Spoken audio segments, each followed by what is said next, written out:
together, they would form a trio that would change the very structure of organized crime, turning it from a patchwork of feuding gangs into something resembling a national corporation.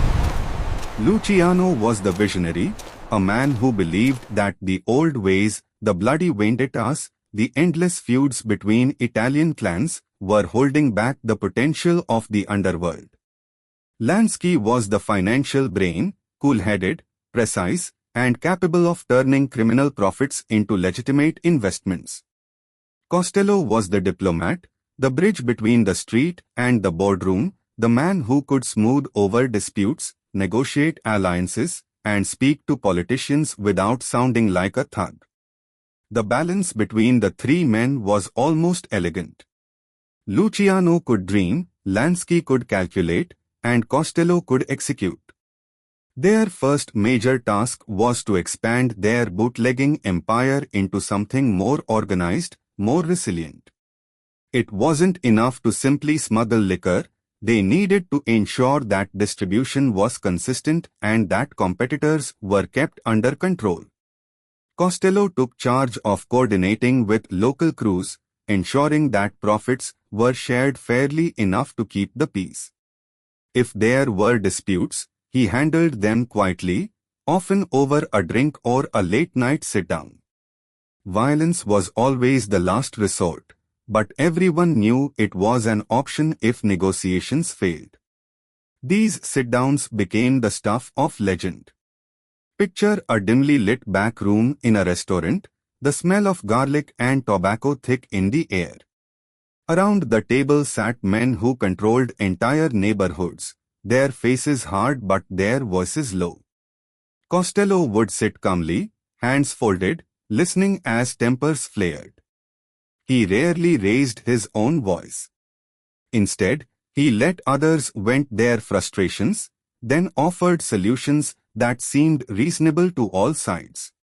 This ability to diffuse tension kept the organization from fracturing and kept the money flowing, and it earned him respect from even the most volatile of gang leaders.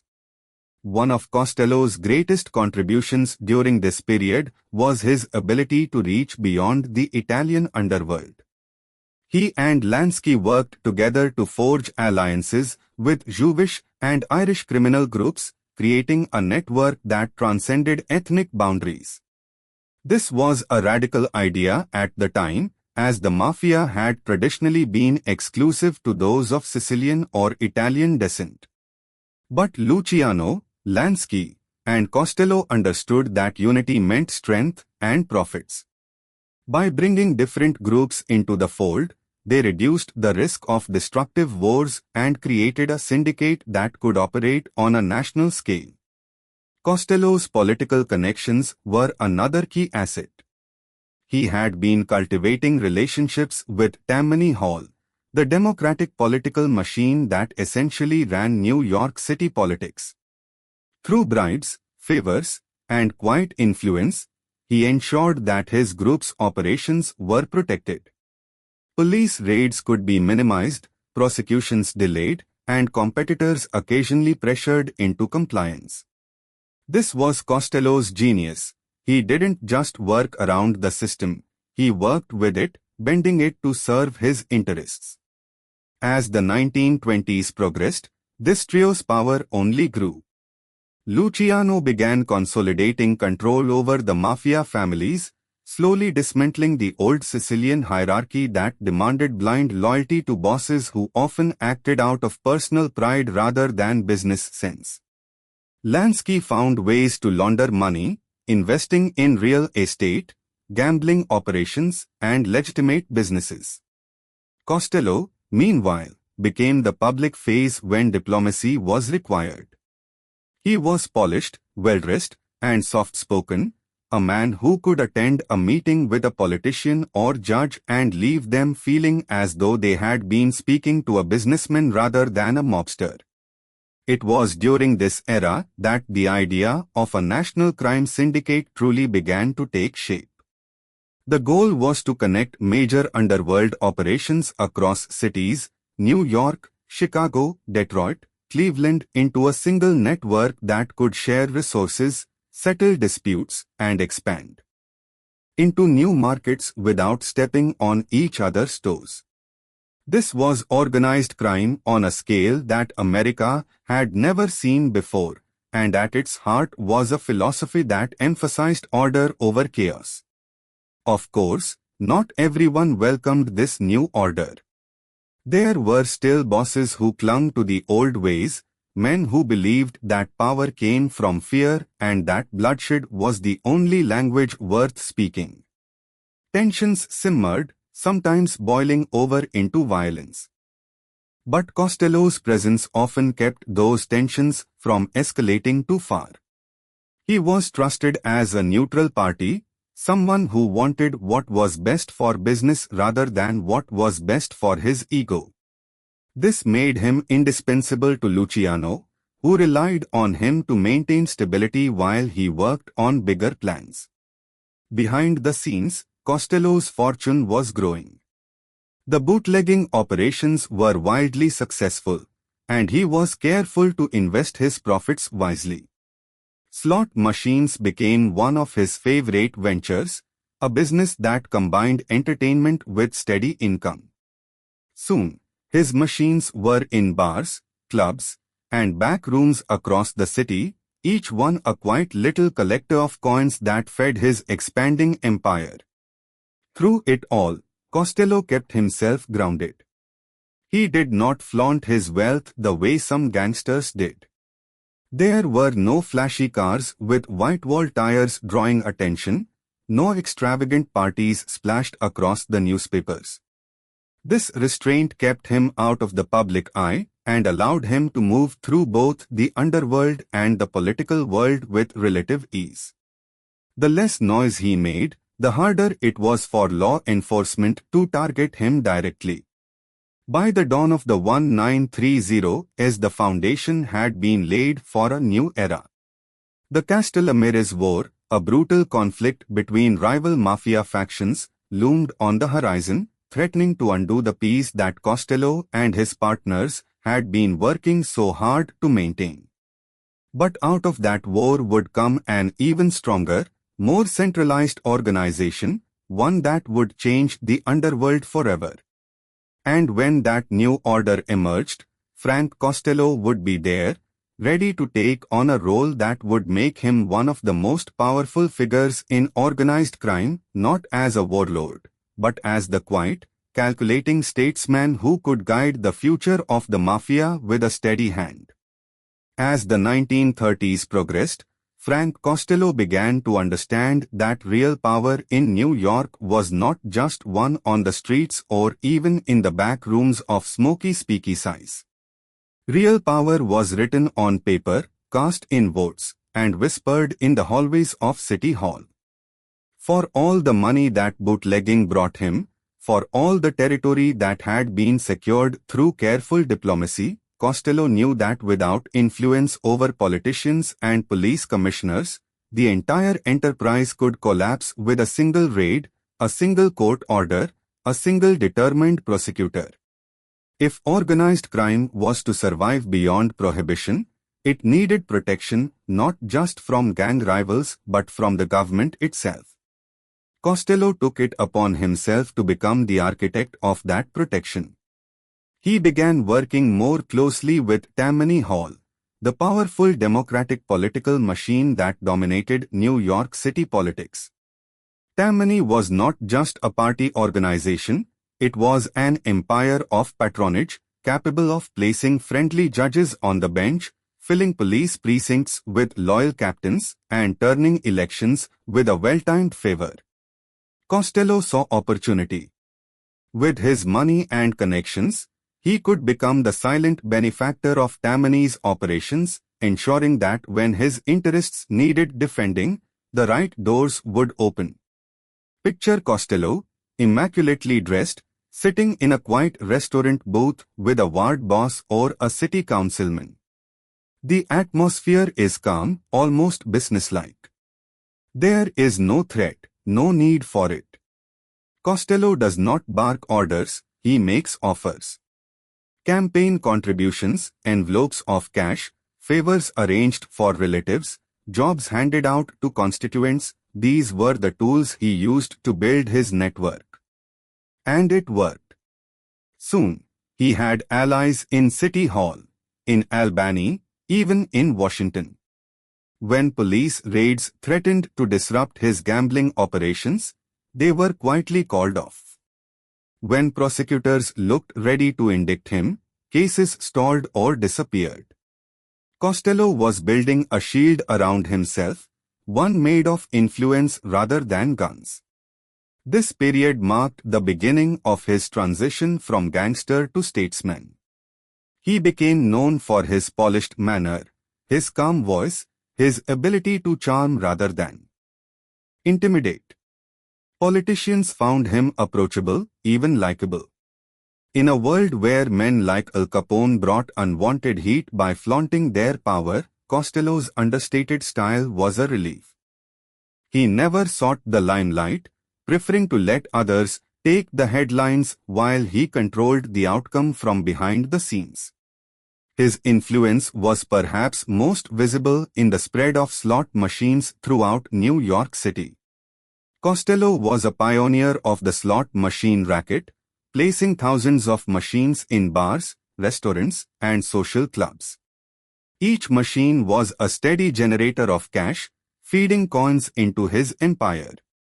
But it also required protection. Without the support of police and politicians, the machines would be confiscated overnight. Costello's connections ensured that they stayed in place. In exchange, politicians received their cut, a silent partnership that benefited everyone involved. This alliance between politics and the underworld was not without controversy. Reformers railed against the corruption of Tammany Hall. Journalists occasionally exposed the links between city officials and organized crime, but Costello weathered the storms with quiet confidence. He knew that as long as he kept his profile low and his relationships strong, he could outlast any reform movement. Even within the mafia world, Costello's growing political power set him apart. Other bosses relied on muscle to keep control. Costello relied on his ability to make the right phone call at the right time. This made him invaluable during times of crisis. When disputes broke out between rival families, Costello could often broker a solution not by threatening violence but by promising political favors, a zoning permit here, a police transfer there. He became the fixer, the man who could solve problems without spilling blood. Costello also understood the value of respectability. He lived in a fashionable apartment in Manhattan, entertained prominent guests, and carried himself with the dignity of a businessman. This image was not just for show, it was a layer of protection. If he could look and act like a respectable member of society, it became harder for prosecutors to paint him as a common criminal. In the press, he was often portrayed as a gentleman, someone different from the gun-toting gangsters who littered the headlines with bodies. Of course, there were moments when his carefully woven web of influence was tested. From time to time, a zealous police commissioner would crack down on gambling, or a new mayor would promise to clean up the city. But Costello always found a way to adapt. If one politician fell out of power, he cultivated another. If a police chief became too hostile, he shifted operations to a friendlier district until the heat died down. This patience and flexibility allowed him to stay one step ahead of the law for decades. Behind the scenes, the network he was building was becoming national in scope. His contacts were no longer confined to New York. He had allies in other cities, from New Orleans to Chicago. This would later prove crucial as the mafia began coordinating operations across state lines, creating the foundation for what would eventually become the Commission, the governing council of organized crime families. There was a quiet brilliance to the way Costello approached politics. He did not seek to control everything directly. Instead, He created influence that could be used when needed. This made his power less obvious, less vulnerable to attack. To the casual observer, he was just another successful businessman with friends in high places. But to those in the know, he was the man who could tip the scales of justice with a word, who could open doors that were closed to almost everyone else. By the late 1930s, Frank Costello had become something unique in the American underworld, a man who could sit comfortably at both a gangland sit-down and a political fundraiser, who could move from the back rooms of Harlem to the gilded halls of Manhattan society without missing a beat. He had made himself indispensable not just to Luciano and Lansky but to politicians who relied on his support. He had become the bridge between two worlds, and that bridge would carry him to even greater power in the years ahead. By the early 1930s, the American underworld was at a crossroads. The Castellamirez War, a brutal conflict between rival mafia factions, had left a trail of bodies across New York. Old bosses had been assassinated, alliances shattered, and for a time it seemed as if the Sicilian underworld might destroy itself completely. But when the smoke cleared, a new generation of leaders stepped forward, men who were tired of endless vendettas and short-sighted power plays. At the center of this new order stood Charles "Lucky" Luciano, and by his side was Frank Costello, whose steady hand and political savvy would help transform the mafia from a loose collection of feuding gangs into a disciplined, business-like syndicate. The idea was simple but revolutionary. Instead of each family operating like an isolated kingdom, constantly at war with its neighbors, why not create a governing council, a commission that could resolve disputes, allocate territories, and keep the peace? It was a model borrowed from legitimate business, something like a board of directors, and it was designed to make money the guiding principle of organized crime rather than pride or revenge. For Luciano, it was the future. For Costello, it was the logical next step in his lifelong effort to bring order to chaos. Imagine the meeting rooms where these plans were laid out, quiet, secret locations where some of the most dangerous men in America gathered not to plot killings but to negotiate a better way of doing business. These were not hot-blooded street brawlers. They were businessmen in their own way, men who understood that stability meant profit. Costello's voice carried weight in these discussions. He urged caution, diplomacy, and a focus on building a system that could outlast them all. He knew that the public and the government were growing tired of gangland wars, and that another wave of bloodshed might bring a crackdown they couldn't survive. When the commission was finally created, it consisted of the heads of the most powerful mafia families in New York: Luciano, Joe Bonanno, Joe Professy, Vincent Mangano, and later others, as well as representation from outside cities like Chicago. Costello was not technically a boss in the early days, but his role as consigliere and political fixer made him indispensable. He became the voice of reason, the man who could mediate disputes before they escalated into violence. This new structure changed everything. Gone were the days when a single boss could unilaterally start a war without consulting anyone.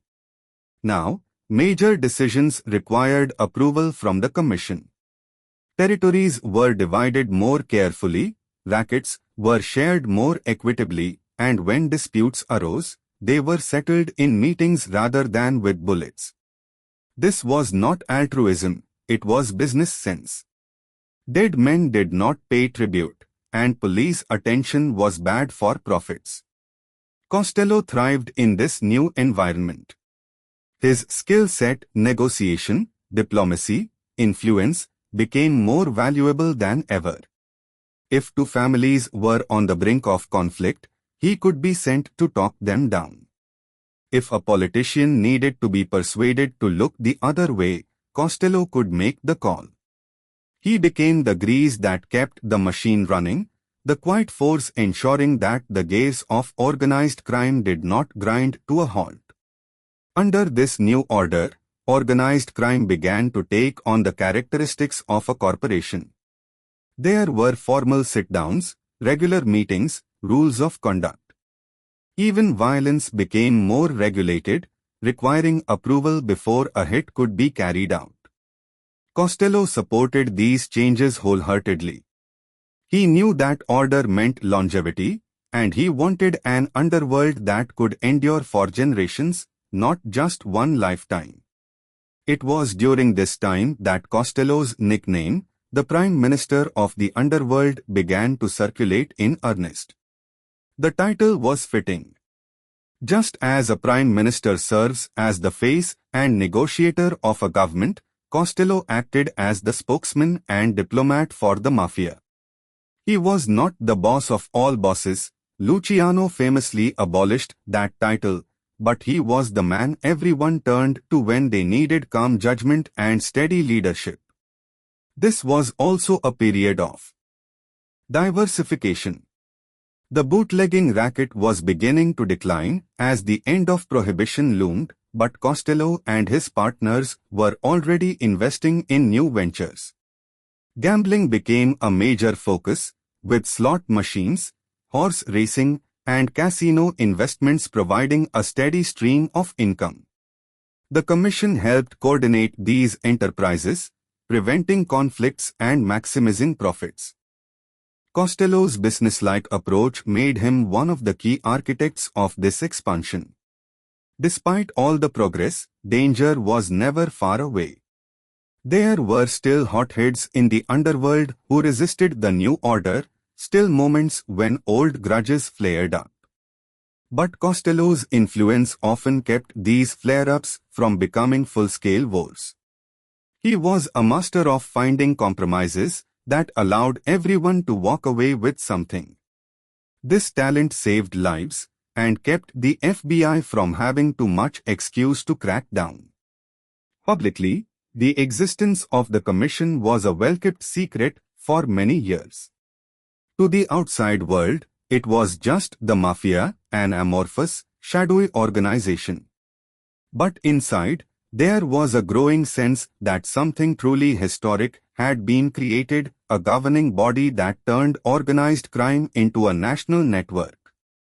Costello's role in this transformation cannot be overstated. He was not just a participant, he was a guiding force, ensuring that the new order was one built on cooperation rather than chaos.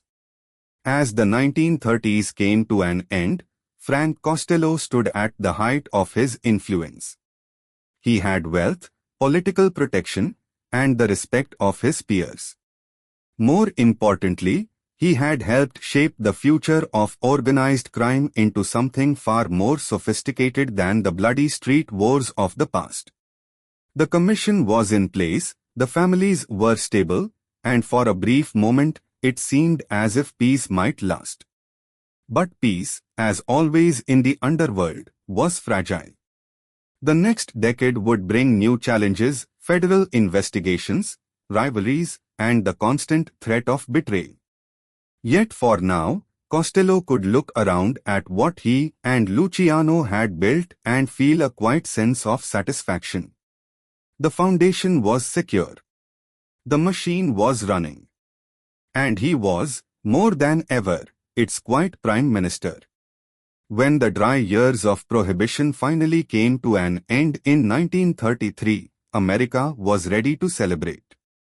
Bars reopened, breweries went back to work, and liquor flowed legally for the first time in more than a decade.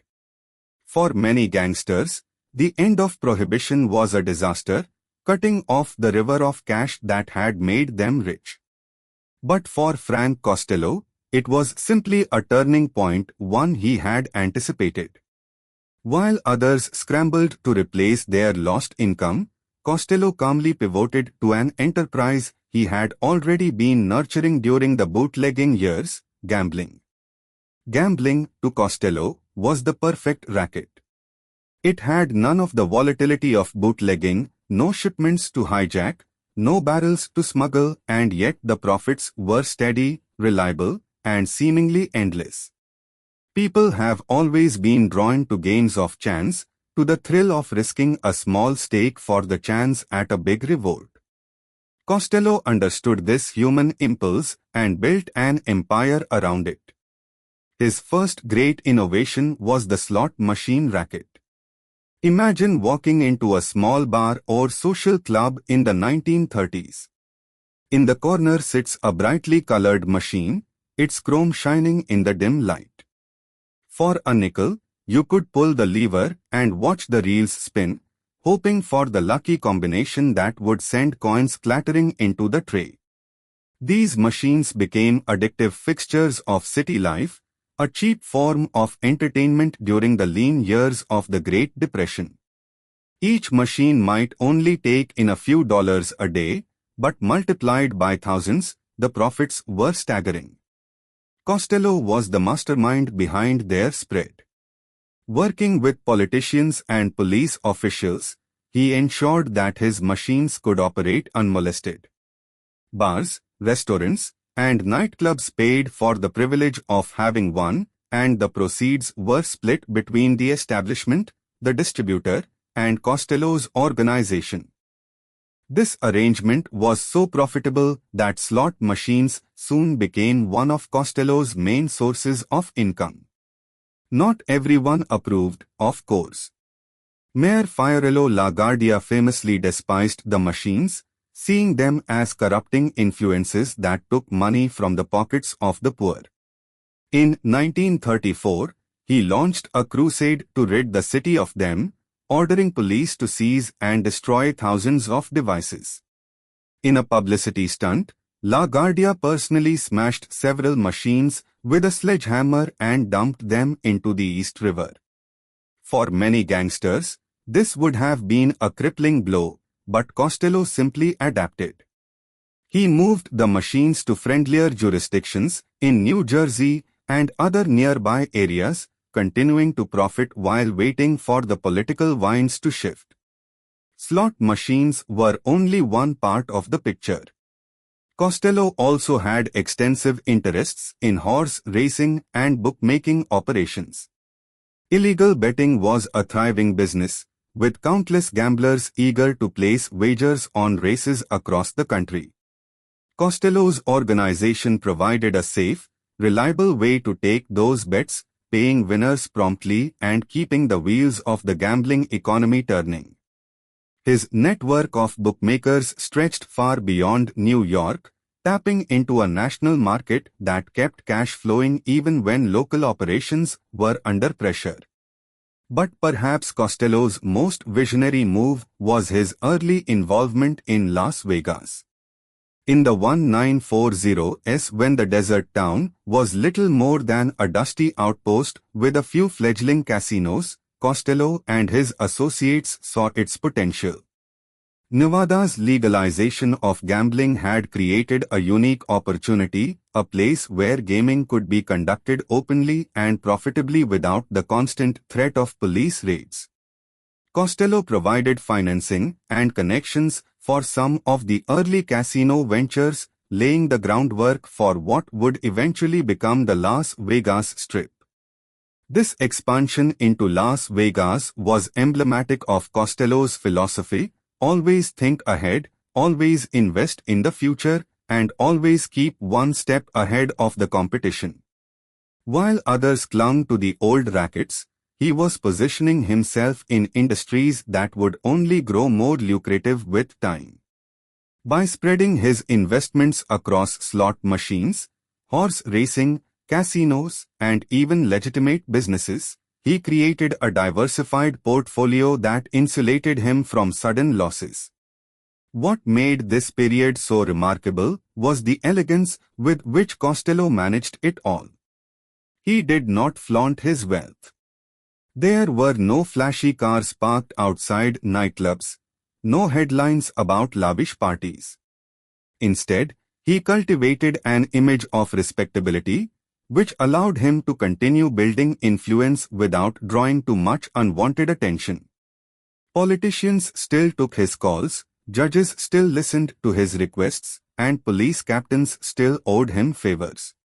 His gambling empire was vast, but it was managed with the same quiet efficiency that had defined his career from the beginning. This was also the era when Costello's reputation as a peacemaker reached its height. Other mob bosses occasionally tried to muscle in on his gambling operations, but rather than respond with violence, Costello invited them to the negotiating table.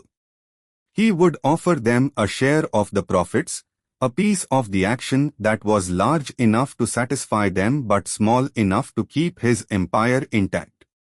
These arrangements prevented gang wars that might have attracted the attention of federal authorities and kept the money flowing smoothly.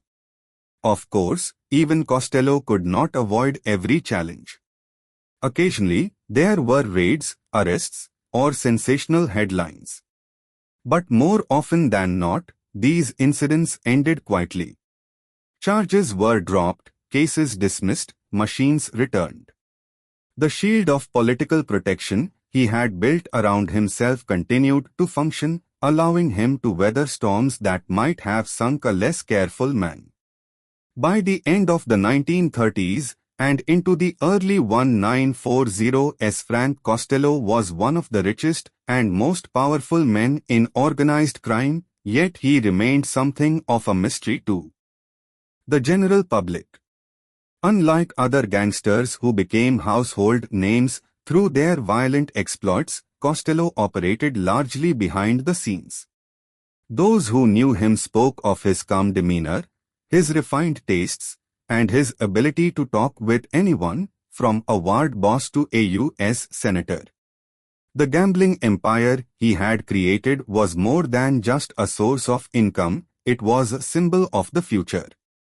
Costello had taken the underworld out of the alleys and into the mainstream economy, turning crime into an industry that employed thousands and generated millions. He was not just a gangster anymore. He was, in many ways, a businessman, a financier, and a quiet architect of what would become the golden age of organized crime. But even as his fortune grew and his influence spread, the seeds of future conflict were being planted. Rivals were watching, envious of his success, and law enforcement was slowly becoming more sophisticated, more determined to bring down the leaders of the syndicate. For now, though Frank Costello stood at the height of his power, the undisputed king of gambling in New York and beyond, a man who could make or break fortunes with a single decision, and who did it all without ever raising his voice. Frank Costello's reputation was built not on fear, but on respect, and that was what made him different. In a world where power was often measured by how many bodies a man could leave in his wake, Costello's strength lay in the fact that he rarely had to resort to violence at all. He was the quiet figure in the corner, the man who could settle a dispute with a single sentence, the man who made killing unnecessary by making peace profitable. This was not weakness, it was control on a level that most gangsters could never achieve. Imagine sitting in a smoke-filled back room during one of the many sit-downs that governed the underworld. Around the table are men who command killers, men who have sent rivals to early graves without losing a night's sleep. The air is thick with tension, voices rising, tempers fraying. And then Frank Costello speaks, not loudly, not threateningly, but with a calm, measured tone that forces everyone to lean in and listen. He does not pound the table or issue ultimatums. Instead, he lays out a solution that leaves everyone with something, a compromise that saves face and keeps the money flowing. By the time he finishes, the mood in the room has shifted. The threat of violence has passed, replaced by reluctant agreement. This was Costello's gift. he could turn potential bloodbaths into business meetings. Part of his power came from the fact that he was always thinking several steps ahead. Where other mobsters let pride or anger dictate their decisions, Costello considered the long-term consequences. Would killing a rival spark a war that might bring down police attention? Would a show of force scare off valuable partners? Would a deal, even one that required compromise, bring more money in the long run? For Costello, the answers to these questions mattered more than any immediate sense of victory. This made him seem almost untouchable, as though he operated on a higher level than the street-level bosses who fought over scraps.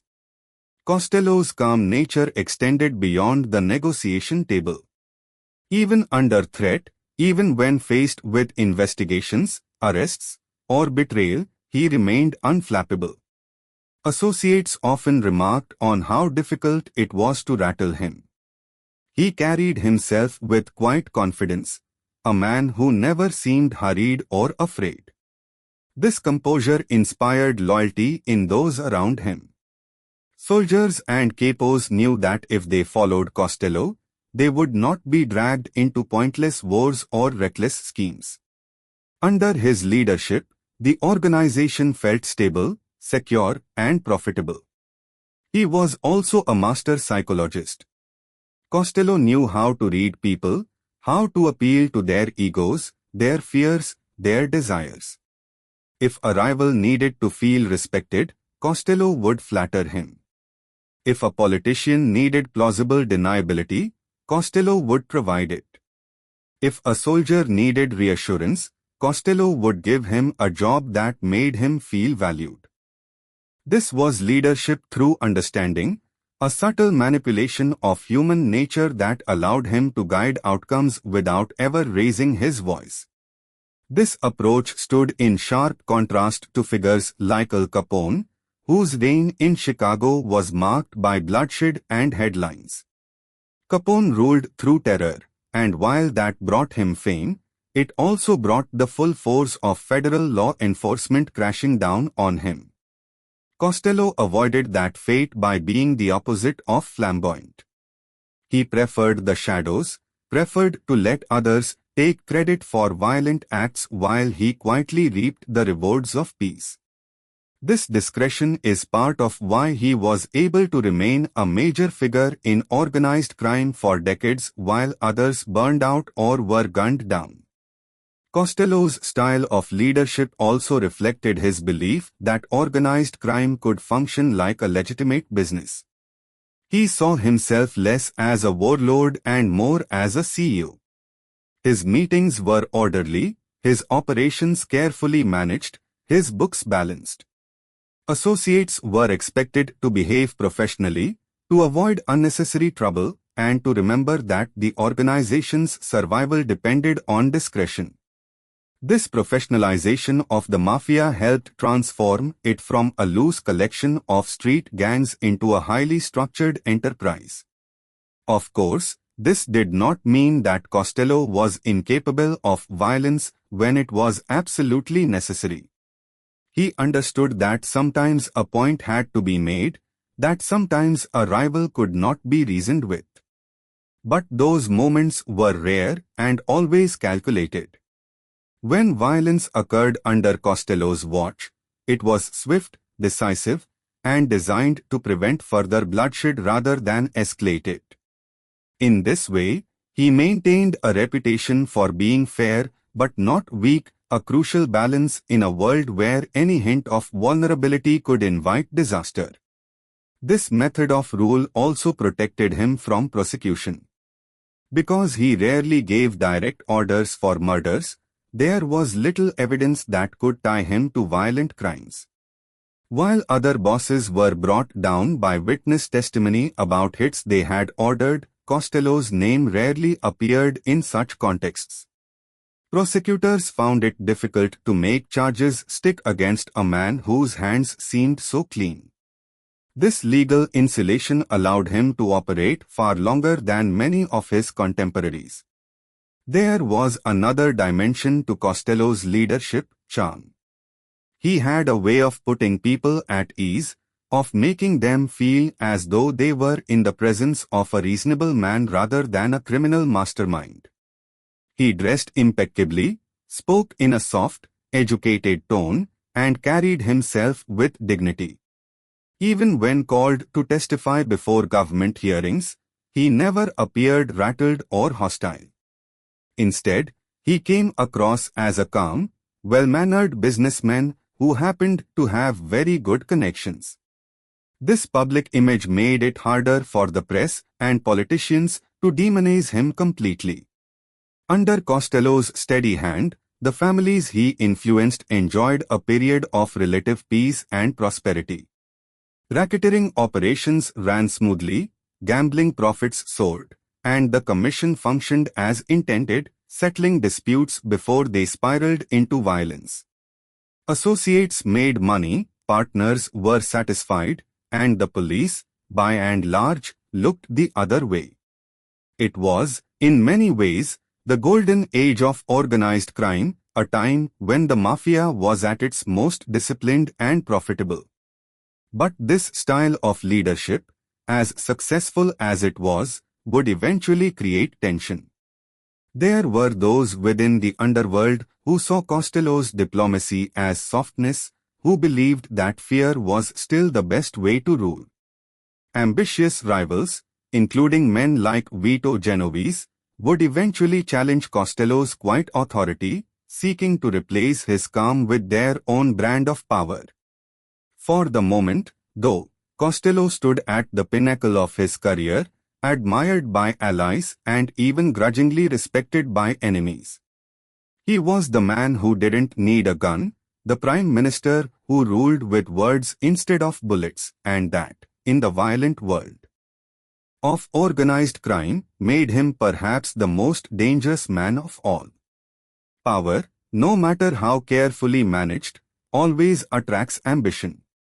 By the early 1950s, Frank Costello was firmly established as the most influential figure in the American underworld. His ability to keep the peace, his ties to politicians, and his unmatched talent for diplomacy had made him the de facto leader of the commission. But in the shadows, another man was waiting, watching, planning, hungering for the throne. His name was Vito Genovese, and unlike Costello, he believed that fear was a more effective tool than friendship. Genovese had been a formidable force in the mafia for years. He and Costello had once been allies under Lucky Luciano's leadership, but the two men could not have been more different in temperament. Where Costello was refined, smooth, and patient, Genovese was blunt, ruthless, and unafraid of bloodshed. He had no interest in playing the prime minister. He wanted to be king. And in his view, Costello's way of running things, his emphasis on diplomacy and restraint, was a sign of weakness. Tensions between the two men began as whispers, small disagreements over business decisions and alliances. Costello favored stability above all else. Genovese favored expansion, even if it meant confrontation. When Luciano was deported to Italy in 1946, Costello stepped into the vacuum as the commission's most influential voice, steering the mafia with his trademark quiet authority. Genovese, however, saw Luciano's exile as an opportunity not for unity, but for a power grab. For a time, Genovese was out of the picture. He had fled to Italy in 1937 to avoid a murder indictment and spent years abroad, even collaborating with Mussolini's fascist regime during World War II. But by 1945, charges against him were dropped, and he returned to the United States eager to reclaim his position. His reappearance sent ripples through the underworld. Men who had once been loyal to him began to whisper about the future. Would Genovese make a move against Costello? Costello could feel the shift. He was too experienced not to notice when loyalties began to waver, when men hesitated before giving him their full support. Still, he tried to keep the peace. Costello was not a man to strike first without cause. He believed that as long as business was good, there was no need for bloodshed. But Genovese was not content to wait. The first blows were political, not physical. Genovese began undermining Costello's influence on the commission, questioning his decisions, sowing doubt among other bosses. He portrayed Costello as too soft, too close to politicians, too willing to compromise. To men who had grown impatient with diplomacy, Genovese's hardline approach was appealing. Slowly, carefully, he built a faction loyal to him, one that would support him when the time came to move. Meanwhile, Costello faced other pressures. The Kefauver hearings of the early 1950s had dragged organized crime into the national spotlight, forcing mob leaders to answer questions on live television. Costello's reluctant testimony, and the strange spectacle of him refusing to show his face on camera, had weakened his image. For the first time, the public saw the Prime Minister of the Underworld not as an untouchable figure but as a man under siege. Rivals like Genovese saw an opening. Genovese bided his time, letting Costello's public troubles chip away at his authority. Then, in the spring of 1957, he made his move. On a quiet evening, Costello returned to his apartment building on Central Park West. As he entered the lobby, a man stepped out of the shadows, Vincent Chin Gigante, a loyal Genovese soldier. He raised a pistol and fired. The bullet grazed Costello's head, tearing a path along his scalp but miraculously failing to kill him. Stunned but conscious, Costello staggered into the elevator, leaving behind a trail of blood. He would later joke that the wound felt like someone had flicked him behind the ear, a grim attempt at humor that reflected his unflappable nature. But the message had been delivered. Genovese was done waiting. Costello survived the attempt, but the experience shook him. He had spent decades avoiding open war, building his power through persuasion and influence, and now he faced an opponent who would stop at nothing to take what he had built. Costello knew that another attempt might not miss. The underworld was watching closely to see what he would do next. Would he retaliate, plunging New York into another bloody conflict? Or would he step aside, allowing Genovese to assume control? For days after the shooting, the city buzzed with speculation. Newspapers splashed headlines about the near assassination, and law enforcement braced for a gangland war. But Costello, true to form, chose a different path. He met quietly with his closest allies, weighed his options, and made a decision that stunned many in the underworld. Rather than escalate the conflict, he would step back from day-to-day operations, effectively ceding control of the family to Genovese. This was not an act of surrender so much as an act of survival. Costello understood that if he fought back, the city would run red with blood, and the federal government would use the violence as an excuse to come down harder than ever before.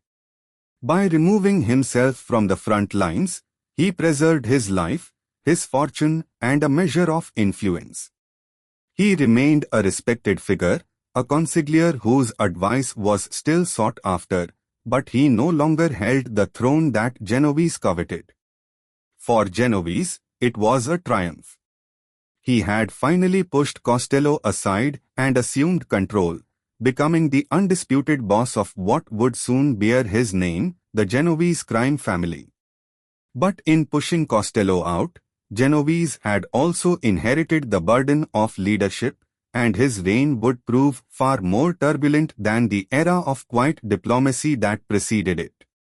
For Costello, this moment marked the beginning of a new chapter, one where he would watch the world he helped build from a distance, no longer its prime minister but still one of its most respected elder statesmen.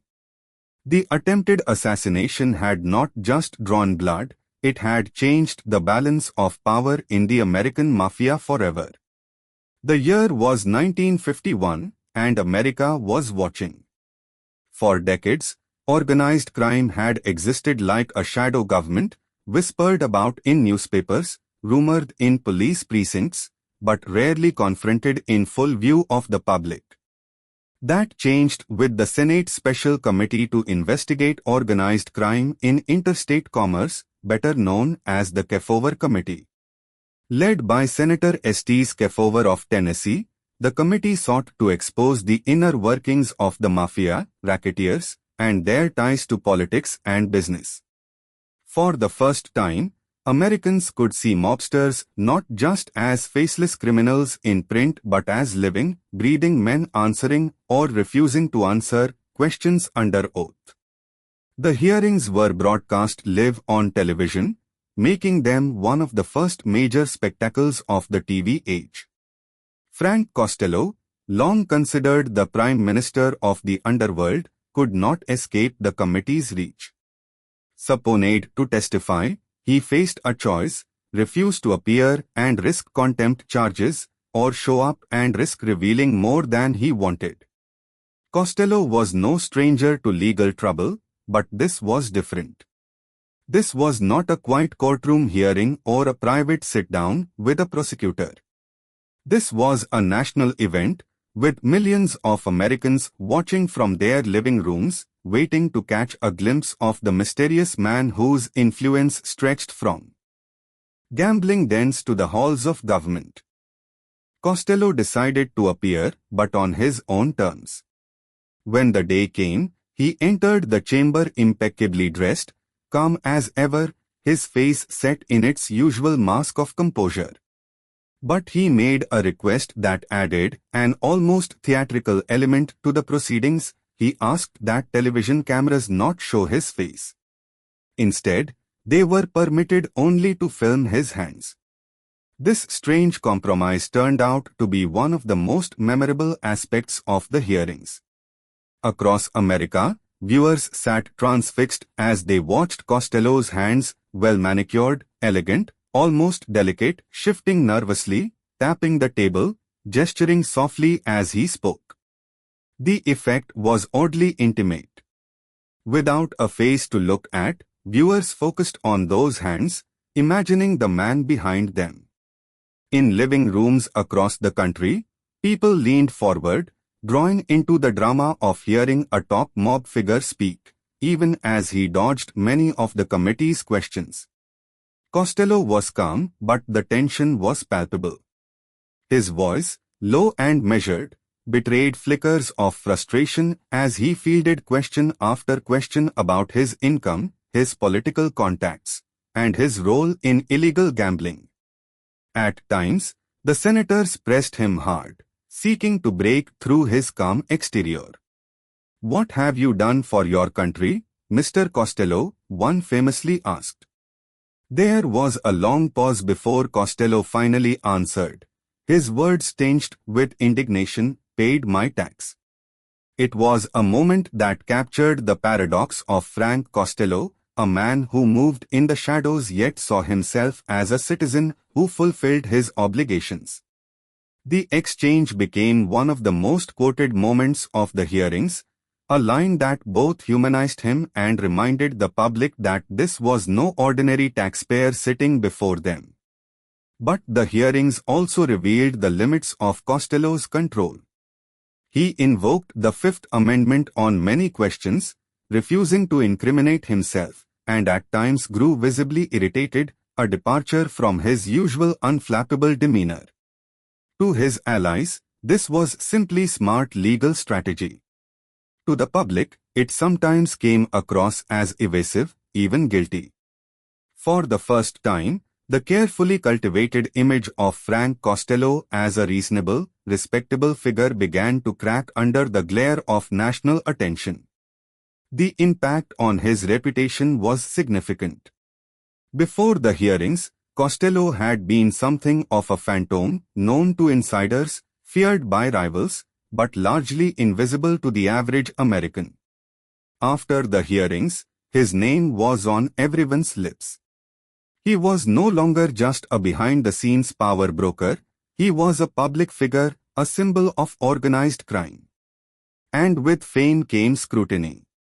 Law enforcement stepped up its efforts, and politicians, who had once been his allies, began to distance themselves. For Costello personally, the experience was draining.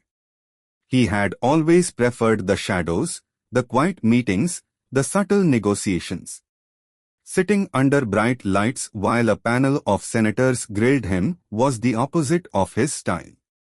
He could not control the narrative, could not steer the conversation the way he might in a backroom sit-down.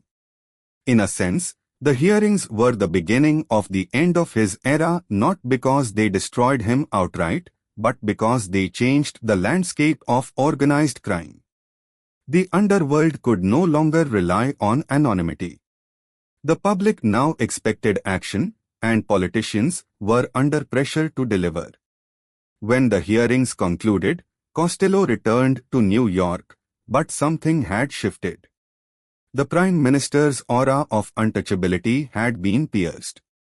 Newspapers dissected his testimony, pundits debated his answers, and prosecutors took renewed interest in his affairs. He was still powerful, still respected, but he was now a marked man in a way he had never been before. And yet, there was something almost admirable in how he handled the ordeal. He had not stormed out, had not erupted in anger, had not crumbled under pressure. He had remained, for the most part, the same calm, measured figure he had always been. His hands, immortalized on television, had told their own story, the story of a man who ruled not with guns but with gestures, with influence, with quiet persuasion. The Kefauver hearings marked a turning point for organized crime in America. They brought the mafia out of the shadows and into the public consciousness, laying the groundwork for the federal crackdowns that would follow in the coming decades. For Frank Costello, they were a reminder that no amount of political protection could keep the spotlight away forever. He had built a career on staying one step ahead of trouble, but now the eyes of the nation were on him. This was the world that Vito Genovese would exploit, the climate of pressure and scrutiny that made Costello more vulnerable than he had ever been. And though Costello would continue to wield influence in the years that followed, the hearings had left a mark not just on his public image, but on his sense of security. The stage was set for a confrontation that would determine the future of the underworld and test whether Costello's brand of diplomacy could survive in a world that was becoming more violent and less forgiving. It was a cool spring night in 1957 when Frank Costello returned to his apartment building on Central Park West, unaware that his life was about to change forever. For years, he had lived with the knowledge that enemies were watching, that rivals were plotting, but Costello was not a man who scared easily. He kept a regular routine, confident that his quiet diplomacy and political protection were enough to keep him safe. That night, as he stepped out of a cab and approached the building's lobby, the city around him seemed calm, almost serene. But somewhere nearby, in the shadows, a man waited with a gun. Vito Genovese had decided that diplomacy had run its course. For months, he had been consolidating power, bringing key members of the family into his camp, undermining Costello's position on the commission. Now he wanted to finish the job, to remove Costello entirely and claim the leadership of what was, by then, one of the most powerful mafia families in America. The task of carrying out the message fell to a rising enforcer named Vincent Chin Gigante, a man whose loyalty to Genovese was unquestioned. As Costello pushed through the lobby doors, the quiet was broken by a sudden flash and the crack of a gunshot. The bullet tore through the air, striking Costello near the right side of his head. It was a clean shot, deadly in its precision, and yet by some twist of fate it did not kill him. The slug grazed his scalp, tearing a bloody path but failing to penetrate his skull. Costello staggered, dazed but alive. For a moment, time seemed to slow.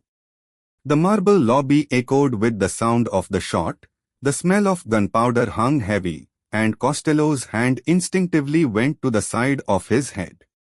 Blood trickled through his fingers as he steadied himself and stumbled toward the elevator. Somewhere behind him, Gigante fled into the night, his mission incomplete but his message clear: Costello was no longer safe. Neighbors rushed into the lobby, finding Costello shaken but conscious. He was helped upstairs, where doctors were called. The wound, though bloody, was not fatal, and Costello remained lucid, even managing to speak with investigators later that evening. True to his nature, he was reluctant to cooperate fully with the police. When asked to identify his attacker, he famously said, "I never saw the guy before. I wouldn't know him if I saw him again." It was the old code of silence, even in the face of death. News of the shooting spread quickly. By morning, newspapers across New York were blaring headlines about the near assassination of the man they called the Prime Minister of the Underworld. Speculation swirled about whether this would ignite a full-scale gang war. The police braced for retaliations, and federal agents began watching known mob haunts for signs of mobilization. Everyone wanted to know what Costello's next move would be. Inside Costello's circle, there was fear and anger. Some urged him to strike back, to send a message to Genovese that such an attack could not go unanswered. But Costello was a man who had spent his entire career avoiding unnecessary bloodshed, and now, even with his own life nearly taken, he hesitated. He knew that retaliation could set off a chain of violence that would spiral out of control. New York had seen gang wars before, and Costello knew what they brought: chaos, dead soldiers, and police crackdowns. Costello spent the following days in quiet contemplation. The wound on his head healed, but the attempt had left a deeper scar, a realization that the old balance of power was gone. Genovese was no longer simply a rival, he was a man willing to spill blood to get what he wanted. Costello was faced with a choice: fight for his throne and risk everything, or step aside and preserve the peace. In the end, Costello chose survival. He met with allies, weighed the cost of a war, and decided that it was better to live as a retired statesman than die as a defiant boss. Word quietly spread that Costello would be stepping back, relinquishing control of the family to Genovese. It was a stunning decision, but one that reflected the core of who Costello was. He had always seen himself as a pragmatist, a man who valued stability over ego. To him, the organization mattered more than personal pride. The underworld took notice. Genovese moved quickly to consolidate power, installing his own men in key positions and reshaping the family to his liking. The era of Costello's quiet diplomacy was over, replaced by a new regime that would prove far more ruthless. For Costello, there was relief in no longer carrying the burden of leadership, but also a sense of melancholy. He had spent decades building something, shaping the mafia into a machine that prized order over chaos, and now he could only watch as it slipped from his hands. Despite his withdrawal, Costello remained a respected figure. He continued to act as an advisor, offering counsel to those who sought it, but he was careful not to challenge Genovese's authority. In public, he maintained his composure, even joking about the attempt on his life. "It felt like a mosquito bite," he reportedly quipped to a friend. The humor was typical of Costello, understated, deflecting, a way of signaling that he would not be ruled by fear. Yet there was no denying that something in him had changed. The man who had once walked with quiet confidence now moved more cautiously, his eyes scanning for danger even in familiar places. The assassination attempt had reminded him that no amount of political influence could protect him completely. For the rest of his life, he would live with the knowledge that survival had come down to a fraction of an inch. As the city returned to its usual rhythm, the memory of that night lingered in the marble lobby of his building, in the whispers of bartenders and bookmakers, in the cautious glances exchanged by men who knew that power had shifted. The shot that did not kill Frank Costello had, in a way, killed something else, the illusion that he could rule forever without resorting to violence. The age of diplomacy had given way to the age of ambition, and the world of organized crime would never be quite as calm again. After the night of the ambush, Frank Costello did something that surprised nearly everyone in the underworld. He chose silence over vengeance.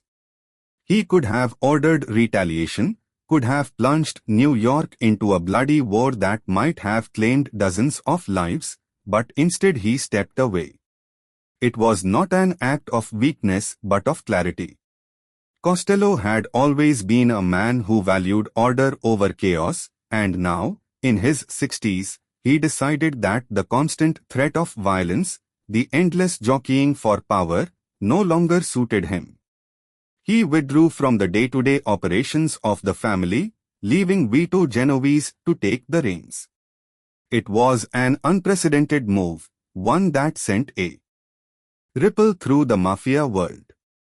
Most bosses fought to the death to hold on to power, but Costello seemed content to let go, to become something else, an elder statesman, a quiet presence whose opinion was still sought but who no longer bore the burden of leadership. Costello's days took on a different rhythm. The man who had once spent his nights in smoke-filled rooms mediating disputes now spent them in quieter company. He still lived in Manhattan, but his schedule was no longer dictated by commission meetings or sit-downs with rival bosses. Instead, he spent more time at his country home, enjoying the slower pace of life. He cultivated his garden, hosted small gatherings, and surrounded himself with a trusted inner circle who respected his need for peace. There was something almost meditative about this period of Costello's life. After decades spent navigating danger, he seemed to relish the opportunity to simply be. Friends and associates who visited him during these years often remarked on his calm demeanor, his measured way of speaking, and his ability to look back on the past without bitterness. He had seen it all, the rise of prohibition, the formation of the commission, the wars, the trials, the betrayals, and now he had lived long enough to reflect on it with a kind of quiet detachment.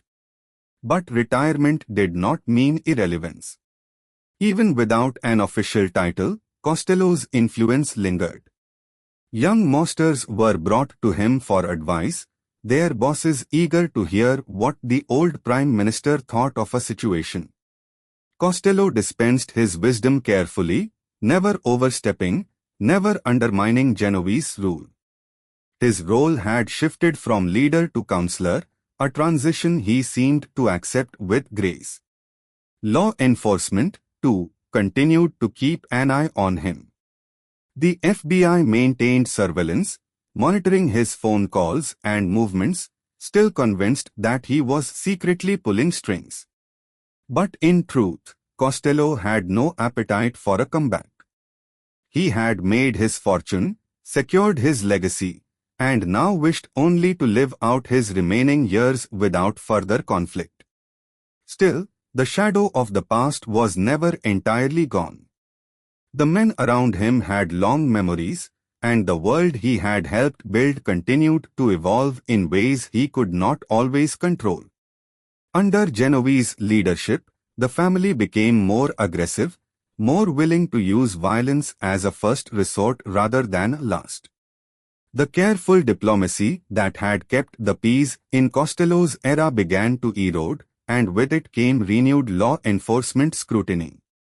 Costello, watching from the sidelines, must have felt a measure of vindication, proof that his way had been the wiser one, but he did not gloat. He simply stayed quiet, as he had always done. In his retirement, Costello also began spending more time with people outside the underworld. He had friends among politicians, businessmen, and even members of high society who admired his charm and intelligence. These relationships provided him with a different kind of companionship, one that was not built on fear or obligation. To them, he was not just a mob figure but a man with sharp wit and surprising sophistication. Costello's evenings were no longer filled with the tension of sit-downs but with more ordinary pleasures: a well-cooked meal, a glass of good whiskey, a conversation that meandered into the night. Those who knew him during these years often described a man who had found a kind of peace even as the world around him continued to spin with intrigue and danger. And yet, even in this quieter chapter, Costello remained a symbol. To law enforcement, he was proof that the mafia could not be completely dismantled, only reshaped. To the new generation of mobsters, he was a living reminder of a time when brains had been valued over brute force.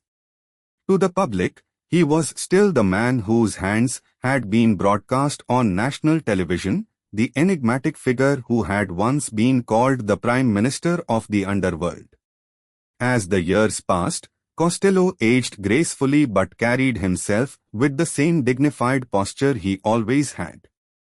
His suits were still impeccable, his hair still neatly combed, his presence still commanding even in a quiet room. When asked about his past, he rarely boasted, rarely spoke of violence or conquest.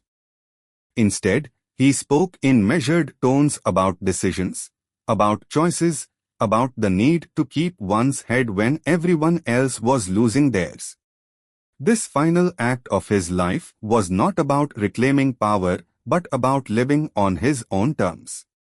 In a world where so many of his peers had died violently, shot down in the streets, blown up in cars, betrayed by their closest allies, Costello's survival was almost miraculous. He had outlived not just Luciano's reign, but also the bloody transition to Genovese's era. He had lived long enough to see the mafia change into something almost unrecognizable, a sprawling enterprise that no longer needed a single prime minister to guide it. And so, Frank Costello spent his retirement not as a man in hiding, but as a man who had earned the right to step back. He had made his fortune, shaped the underworld, and walked away with his life intact. Each quiet evening was a victory, each peaceful morning a reminder that he had beaten the odds. The world might have moved on, but in his own way, Costello remained exactly what he had always been: a man who chose words over bullets, diplomacy over war, and who left behind a legacy that would endure long after he was gone. As Frank Costello settled into his later years, the noise of the underworld faded into the background, replaced by the quieter hum of reflection. For a man who had spent decades navigating the most dangerous circles in New York, there was a certain dignity in this phase of life. He no longer needed to prove himself, no longer needed to build alliances or watch over rackets. What remained was time to think about what it had all meant, about the choices that had brought him here, about the strange journey from Calabria to the throne of organized crime and then, finally, to this peaceful retirement. Costello had always been a thinker, even in his younger years. He had never been the kind of man who acted on impulse. Every move he made seemed to come after careful calculation, every decision weighed against its consequences. In retirement, this reflective nature became even more pronounced. Friends who visited him often remarked on the way he spoke about power, not with arrogance but with a kind of philosophical curiosity. To Costello, power had never been about brute force. It had been about control, control of situations, control of emotions, control of outcomes. Violence is easy, he once reportedly said to a younger associate. Any fool can pull a trigger. But to keep the peace, to keep everybody making money, to keep the whole thing from falling apart, that's the real work. It was a sentiment that revealed the heart of his philosophy. Costello saw organized crime not as an excuse for chaos but as an enterprise that required discipline, order, and a certain code of conduct. He had always believed that bloodshed should be the last resort, not the first. His years on the commission had only reinforced this belief. He had seen what happened when ego drove men to war, the bodies in the streets, the headlines that invited police crackdowns, the fortunes lost to foolish pride. Costello's approach had always been to think long-term, to ask what would keep the organization strong not just for a week or a month but for years to come. In this way, he often saw himself less as a criminal and more as a caretaker, someone responsible for keeping the machine running smoothly. This was not to say that Costello was blind to the darker realities of his world. He knew what he was, knew what he had done. He had made his fortune through illegal gambling, through bribery, through alliances with men who did not hesitate to kill when necessary. But if there was guilt, he carried it quietly, folding it into the larger picture of survival.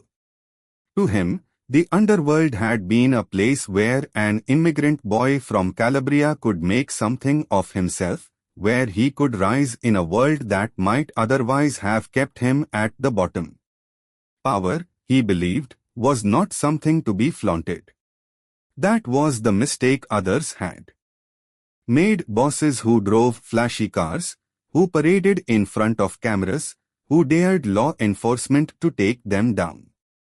Costello had chosen the opposite path, keeping a low profile, dressing well but never gaudily, living respectably, cultivating relationships that shielded him from unnecessary scrutiny.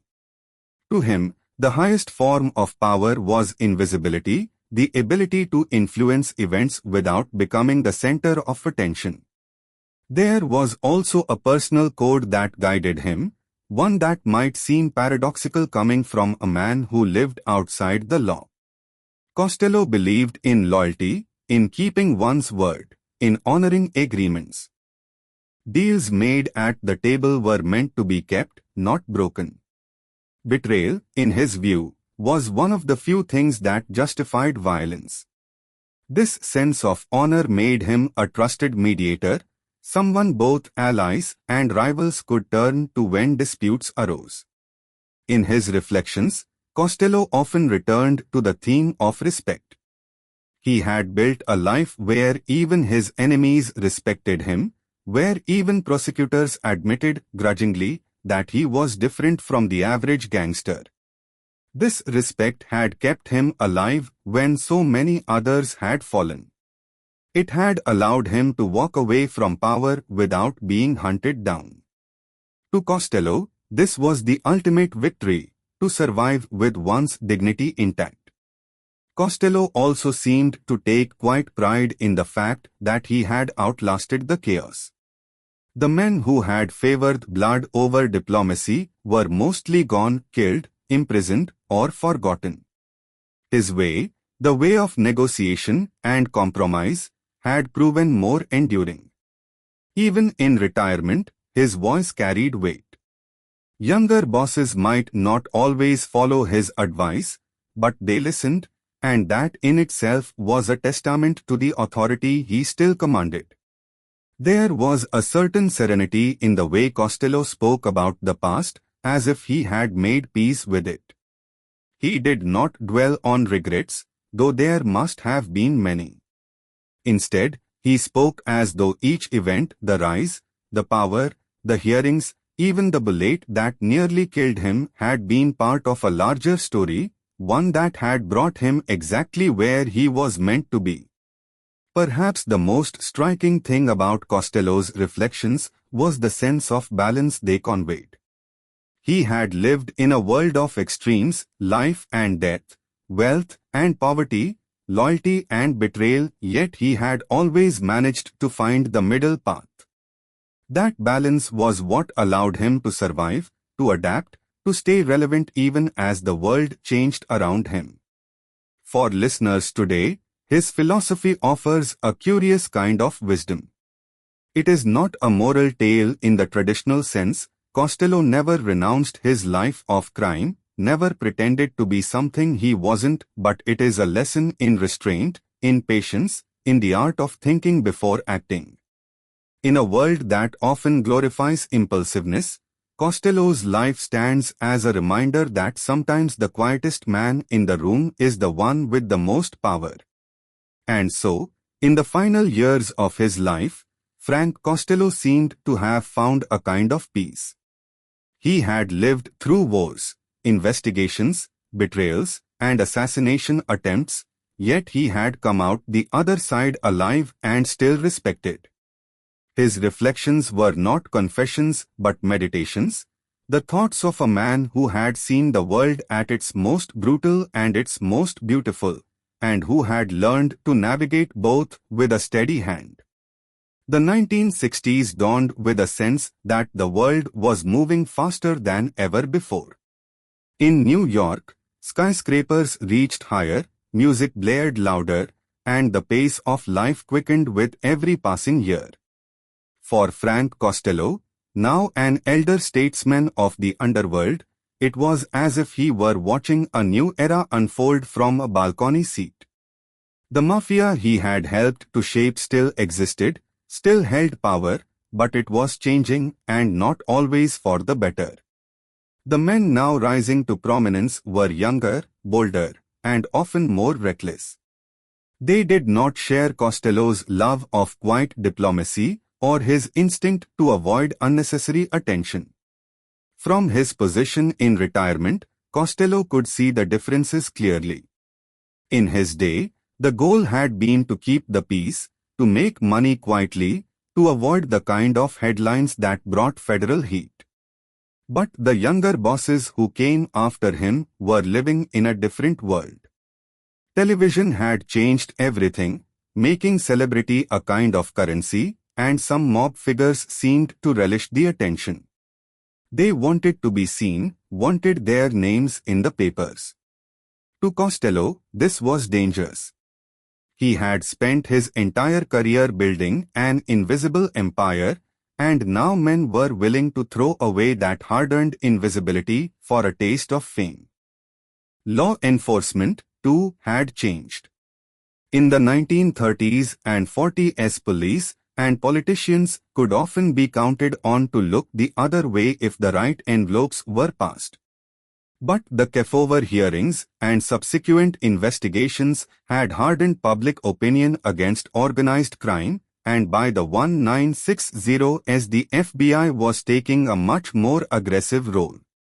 Under J. Edgar Hoover, the Bureau began systematically tracking mob leaders, using wiretaps, surveillance, and informants to dismantle their operations. The era of quiet deals and political protection was fading. Costello watched as one by one, old allies and contemporaries were taken down. Some were indicted and imprisoned under new federal statutes that carried harsher penalties. Others were killed in internecine wars that Costello had tried so hard to prevent during his reign. The commission still existed, but it seemed less like the stable board of directors it had once been and more like a fractured council presiding over a storm. In conversations with trusted friends, Costello reportedly lamented the loss of the old ways. He believed that the mafia had been at its strongest when it operated like a business, when disputes were settled through negotiation rather than violence. Now, it seemed to him, the younger generation was quicker to pull the trigger, more eager to prove themselves through blood rather than patience. This recklessness, Costello knew, would only bring more law enforcement attention and shorten everyone's life expectancy. The cultural changes of the 1960s only amplified this shift. The world outside the mafia was in upheaval, civil rights marches, anti-war protests, a counterculture that rejected authority in all forms. In such a climate, the old neighborhood codes of loyalty and respect were harder to enforce. The mafia still held sway in many communities, but its grip was loosening as new opportunities, both legal and illegal, opened up to ambitious young men. For Costello personally, these years were a study in contrast. He enjoyed a level of freedom rare for a retired mob boss, walking the streets without bodyguards, dining in his favorite restaurants, living a relatively normal life. Yet he remained a man apart, his mind always turning over the question of what the mafia was becoming. The world he had known, where a quiet word could stop a war, was disappearing, replaced by a louder, more violent underworld. This period also saw the rise of law enforcement tools that would have been unthinkable in Costello's heyday. The introduction of electronic surveillance allowed investigators to listen in on conversations that would once have been private. Informants, often recruited from within the mafia itself, began cooperating with authorities at unprecedented rates, revealing secrets that had been closely guarded for decades. The code of silence, omerta, was cracking. Costello, who had built his reputation on keeping that code, must have found this deeply unsettling. For him, loyalty had been the cornerstone of survival. To see it breaking down meant that the very foundation of the mafia was at risk. He had lived by a set of rules, and while those rules had been outside the law, they had still provided order. Without them, chaos loomed. Yet there was also a sense of inevitability. Costello had always been a realist, and he understood that no system, legal or criminal, could remain unchanged forever.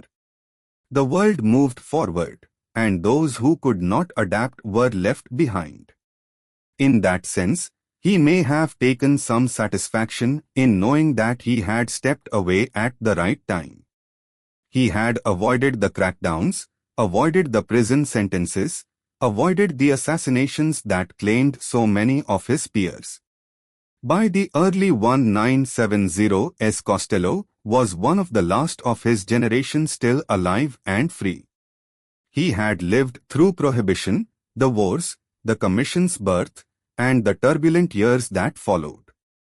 Now he was a relic of a bygone era, a living link to a time when the mafia had been less about spectacle and more about subtlety. To younger mobsters, he was almost a legend, the man who had once held power without ever needing to brandish a gun. When asked about the state of organized crime in these later years, Costello reportedly expressed disappointment but little surprise. He knew that every empire, whether criminal or legitimate, eventually faced decline. What mattered, he believed, was whether one could look back and say they had done things with intelligence, with purpose. And in that respect, he seemed satisfied. In a way, the decline of the old guard was liberating for Costello. It freed him from any lingering sense of responsibility. He had done his part, played his role, and now he could simply observe. The world outside his window might be spinning faster, growing more chaotic, but inside his quiet home, time seemed to move at its own pace. And so Frank Costello lived through the final transformation of the mafia from a secretive fraternity into a national obsession, hunted by law enforcement and splashed across headlines. He had helped build the foundation, but he had also known when to step away, and that choice allowed him to watch history unfold with the rare perspective of a survivor. By the early 1970s, Frank Costello had become a figure out of time, a living monument to an era that was slowly fading into history. He was in his 80s now, his once dark hair gone silver, his frame thinner, his movements slower.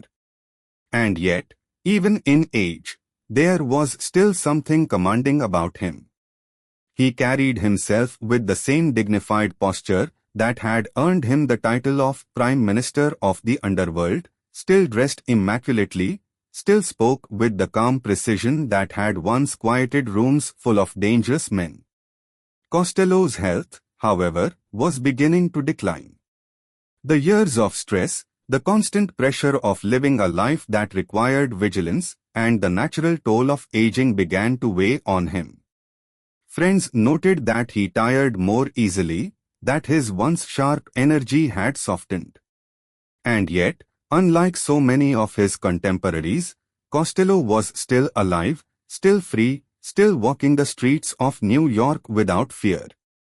That fact alone seemed to surprise some people, as if it defied the natural order that a man who had ruled the underworld for so long had not been cut down by a bullet or locked away in a federal penitentiary. He still kept to his routines, visiting favorite restaurants, taking drives, and occasionally entertaining visitors at his country home.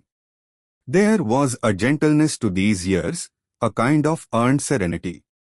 Costello no longer needed to scheme or negotiate, no longer needed to sit at the head of a table and mediate disputes. He could simply live, watch the seasons change, and enjoy small pleasures that had once been luxuries stolen between crises. Those who spent time with him in these years often spoke of his sharp memory and his willingness to talk carefully about the past. Costello had always been a private man, but now, near the end of his life, he seemed more willing to share his reflections, to pass on the lessons he had learned. He spoke about the importance of patience, of thinking before acting, of understanding that power was fragile and had to be handled with care. Law enforcement never fully stopped watching him. The FBI still had an interest in the man who had once been at the center of so much, but their surveillance no longer carried the urgency it once had. Costello was no longer considered a threat. He was, at most, a relic, a man who had stepped off the stage but still carried the echoes of his former role. Even federal agents, some of whom had spent their careers chasing mobsters, seemed to have a grudging respect for him.